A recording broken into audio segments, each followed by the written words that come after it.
Alkitab kita membaca firman Tuhan ini dengan suara yang keras ya.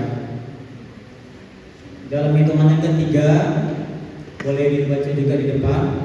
1, 2, 3. Dengan apakah seorang muda mempertahankan kelakuannya bersih dengan menjaganya sesuai dengan firman-Mu. Katakan amin. Amin.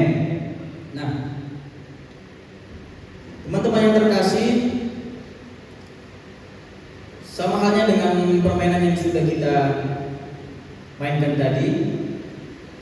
Bagaimana ketika kita menjadi orang-orang yang mempertahankan kelakuannya bersih? Bagaimana kita orang-orang yang mempertahankan apa yang Tuhan mau dalam kehidupan kita? Kita memiliki kehidupan yang benar, kita memiliki kehidupan yang seturut dengan kehendak Tuhan. Pastinya ada tantangan ya, ada godaan yang datang kepada kita. Tidak serta-merta semuanya mulus begitu saja ya. Sama seperti yang tadi ketika kita bermain games, bagaimana tadi tantangannya adalah dia bisa menyelesaikan tugas itu dengan baik di tengah situasi yang ada. Bagaimana teman-teman yang mencoba memgoyahkan konsentrasinya. Nah, pada malam hari ini kita mau belajar tentang satu hal, bagaimana mempertahankan kelakuan kita bersih, kelakuan kita benar dan berkenan di hadapan Tuhan. Pertanyaan pentingnya, bagaimana cara kita mempertahankan kelakuan bersih, kelakuan berkenan, benar di hadapan Tuhan. Mari kita buka Alkitab kita, Roma 12 ayat yang pertama. Roma pasal 12 ayat yang pertama.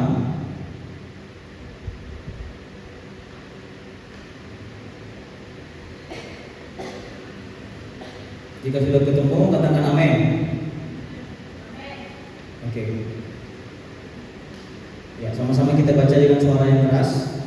Dalam hitungan yang ketiga, 1, 2, 3. Karena itu, saudara-saudara, demi kemurahan Allah, aku menasihatkan kamu supaya kamu mempersembahkan tubuhmu sebagai persembahan yang hidup, yang kudus dan yang berkenan kepada Allah. Itu adalah ibadahmu yang sejati. Mungkin firman Tuhan ini sudah sering kita dengar teman-teman yang terkasih. Jadi ketika kita datang beribadah hari ini, ketika kita datang menyembah Tuhan hari ini, itu tidak salah. Tetapi yang Tuhan lihat dari kita bukan hanya kita di gereja, bukan hanya kita di tempat pelayanan, tetapi bagaimana kehidupan kita di rumah, bagaimana kehidupan kita di sekolah, di perkuliahan, di tempat pekerjaan.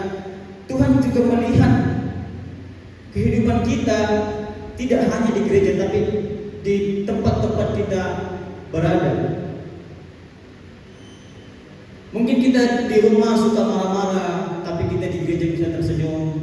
Mungkin kita di rumah kita gak ramah dengan lingkungan kita, tetapi di gereja kita bisa bersalaman, bercengkrama. Yang Tuhan maksudkan oleh firman-Nya pada malam hari ini, yaitu bagaimana kita mempersembahkan tubuh kita, mempersembahkan hidup kita menjadi persembahan yang kudus, yang berkenan kepada Allah. Makanya dikatakan hidup kita ini adalah ibadah yang sesungguhnya.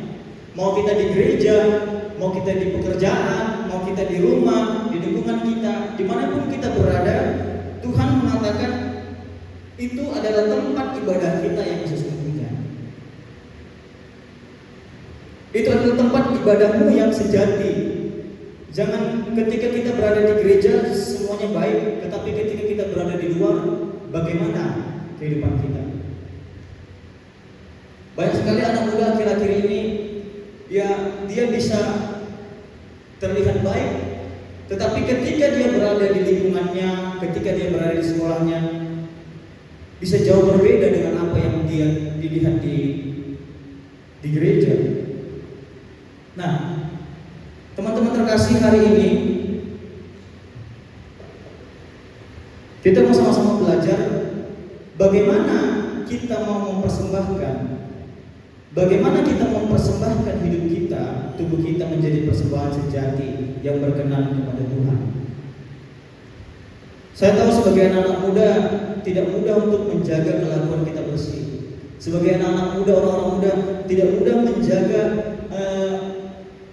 hati kita untuk bersih di hadapan Tuhan.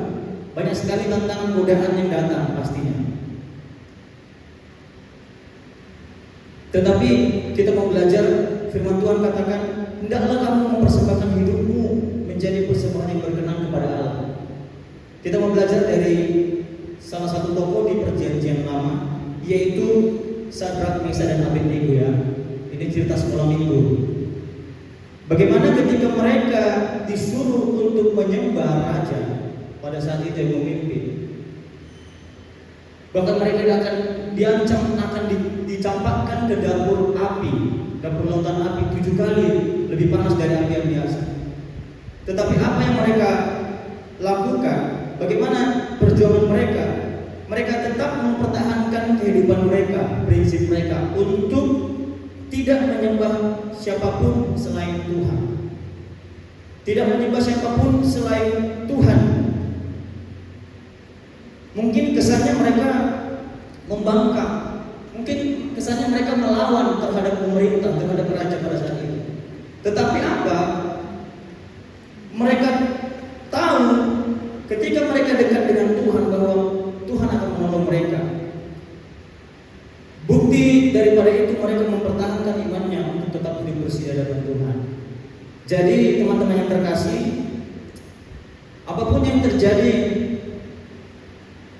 ke dalam kehidupanmu, walaupun itu engkau harus merasakan sakit mungkin, tetapi sama seperti tadi, banyak godaan tantangan yang terjadi.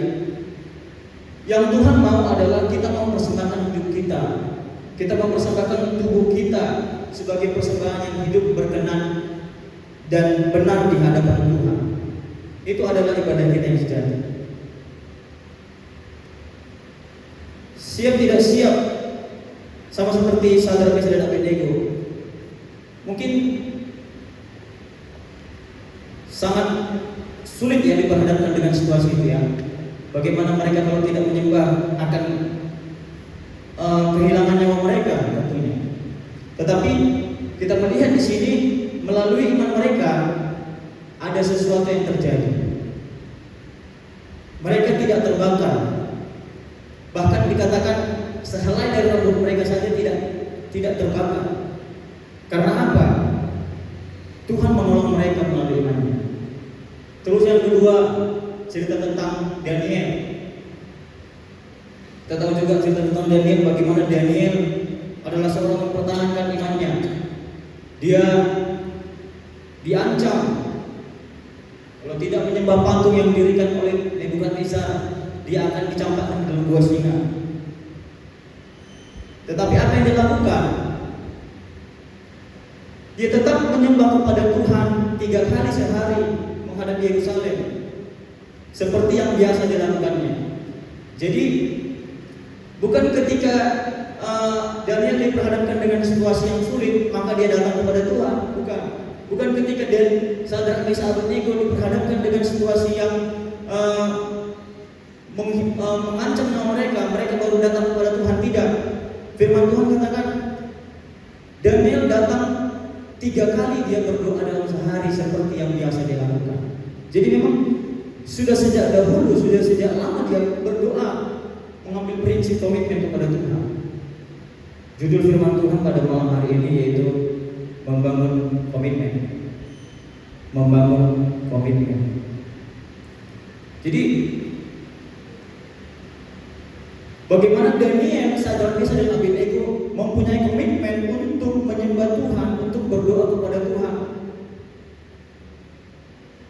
Mungkin kita hari-hari ini sudah terkasih, dahulu kita sudah mempunyai komitmen untuk terus datang menyembah Tuhan. Tetapi karena situasi, karena kondisi yang ada, iman kita mulai merosot, iman kita mulai kendor. Malam hari ini kita belajar bahwa ketika kita mengambil komitmen, ya komitmen ini berbicara tentang jangka waktu yang lama ya. Jadi bagaimana kita ambil komitmen? Contohnya kita bekerja di satu perusahaan. ambil kontrak 2 tahun, 3 tahun, komit bekerja di Malaysia contohnya. Teman-teman saya banyak yang kerja di Malaysia. Ya kalau tidak komit ya ada resikonya ya. Nah, bagaimana kita belajar untuk komitmen, datang menyembah Tuhan, dekat dengan Tuhan, tidak meninggalkan iman kita, hidup kudus, hidup benar, hidup berkenan kepada Tuhan. Itu yang Tuhan mau dari kehidupan kita. Nah,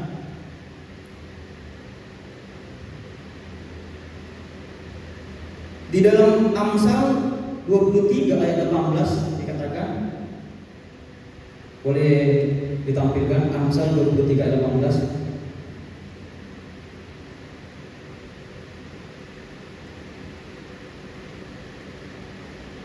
Ya, karena masa depan sungguh ada dan harapanmu tidak akan hilang.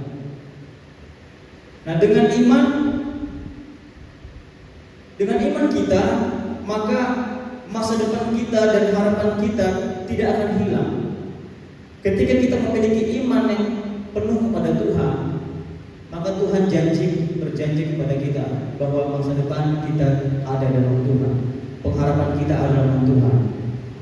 Kita tidak akan kehilangan pengharapan kita di dalam tangan Tuhan. Hanya orang-orang yang dekat dengan Tuhan, hanya orang-orang yang benar dengan Tuhan, hanya orang-orang yang berkenan kepada Tuhan yang sanggup mengatakan masa depanku ada dalam tangan Tuhan, pengharapanku ada dalam tangan Tuhan.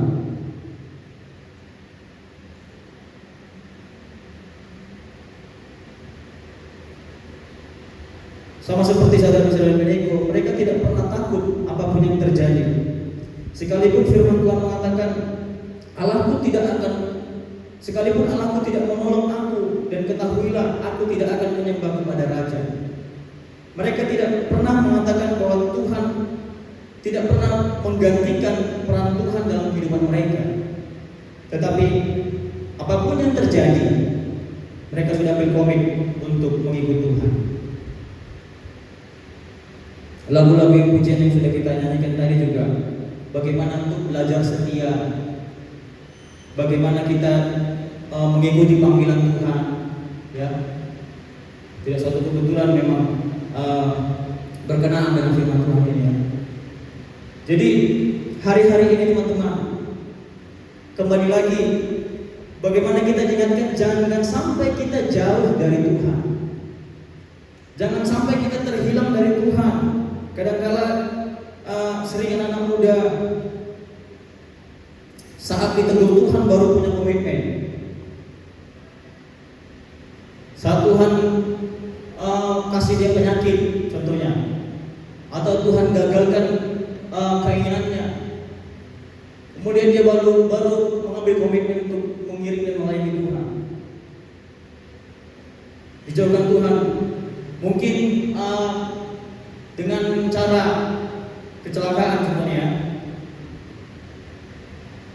baru diambil komitmen untuk mengiring dan melayani Tuhan. Dia katakan, "Aduh Tuhan, kakiku sudah patah. Aku mau hidup benar. Sembuhkanlah aku Tuhan." Dia baru mengambil komitmen setelah apa yang terjadi dalam kehidupannya. Tetapi alangkah lebih baik, saudara-saudara terkasih, Tuhan sudah memberikan kita kesempatan pada malam hari ini. Bagaimana kita hidup sehat, kita bisa bergerak, kita bisa memberikan yang terbaik bagi Tuhan. Gunakan kesempatan yang ada sekarang. Ambil komitmen untuk setia mengiring dan melayani Tuhan. Mulai dari sekarang, selagi masih ada kesempatan, selagi kita masih diberikan hidup, berikanlah hidupmu untuk melayani Tuhan. Berikanlah hidupmu untuk mengiring Tuhan. Jangan kasih yang sisa-sisa. Sama seperti yang tadi, ya, sudah sekarang di rumah sakit, baru dia mau melayani Tuhan. Itu yang sisa-sisa. Tetapi ketika kita masih sehat, masih kuat, mari berikan hidup kita untuk melayani Tuhan. Amin. Amin. Kasih yang terbaik bagi Tuhan. Pujian kita juga tadi katakan, berikan yang terbaik, ya. Kasih yang terbaik bagi Tuhan. Saudara bisa dan Abednego bukan waktu itu mereka tidak mau sebenarnya dicampakkan ke dalam lautan api, tetapi mereka sudah mengambil komitmen datang kepada Tuhan untuk menyembah Tuhan. Akhirnya apa? Melalui kehidupan mereka, penduduk di tempat itu diselamatkan. Melalui kehidupan Daniel, dia menjadi raja atau orang kedua di pemerintahan Raja Darius. Jadi kita melihat di sini bagaimana ketika kita memiliki komitmen untuk setia menyembah Tuhan, sesungguhnya Tuhan sudah sediakan yang terbaik. Ini firman Tuhan katakan, masa depan sudah ada, harapan tidak akan hilang. Tetapi kadang-kala hari ini kita setia, minggu depan kita tidak setia, minggu depannya lagi setia. Akhirnya apa? Kita tidak mempunyai komitmen yang sungguh-sungguh untuk datang kepada Tuhan. Tetapi malam hari ini, berikanlah hidupmu kepada Tuhan. Milikilah komitmen untuk datang kepada Tuhan, dekat dengan Tuhan, intim dengan Tuhan setiap hari. Nah, kemudian kapan kita mau hidup benar? Kapan kita mau hidup benar? Itu menjadi pertanyaan sentral kita pada malam hari ini. Ini juga sungguh firman Tuhan ini juga bukan hanya kepada teman-teman, tetapi kepada saya juga ya. Kadang-kala banyak tantangan, banyak cobaan, godaan yang datang kepada kita. Pertanyaan ini sungguh sangat membuat kita hati kita teriris ya. Kapan kita mau hidup benar? Kapan kita mau hidup benar?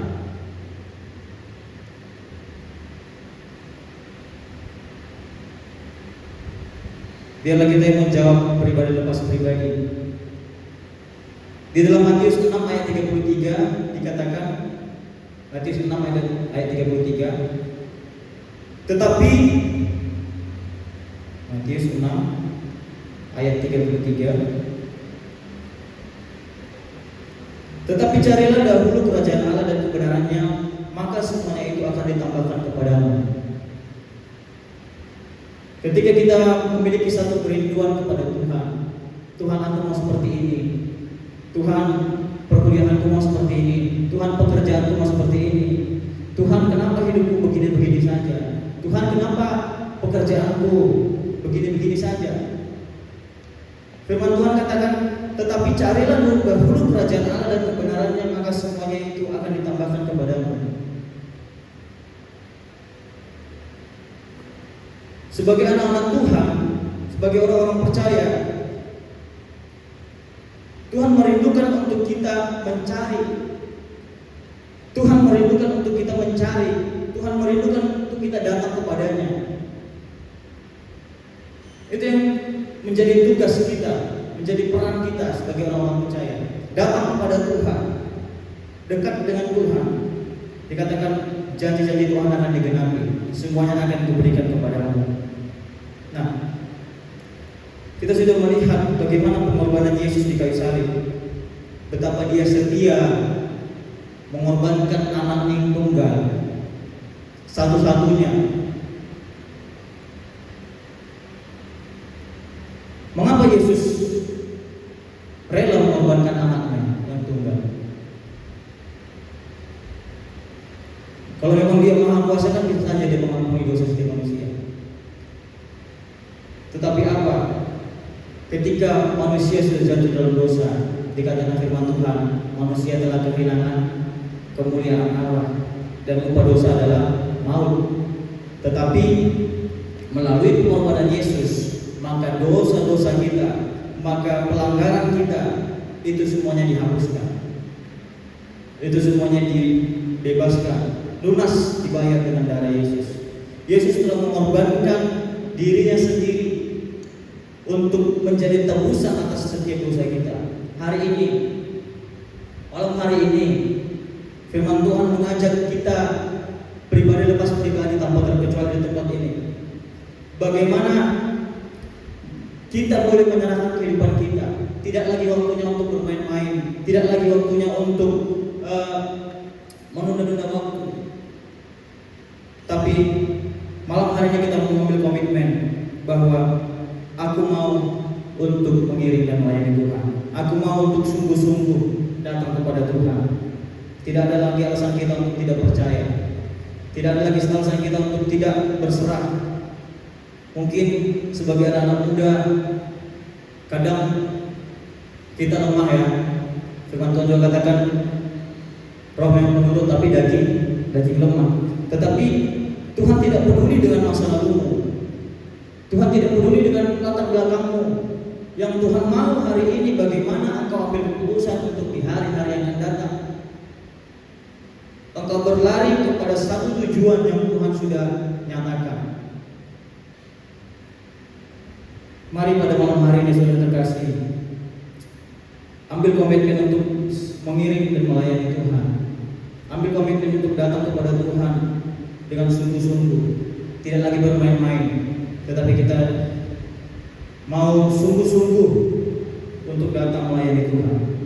Kita tutup Alkitab kita. Saya undang semua pemain musik untuk boleh maju ke depan. Masih dalam tetap hadirat Tuhan, kita mau angkat satu lagu pujian kita.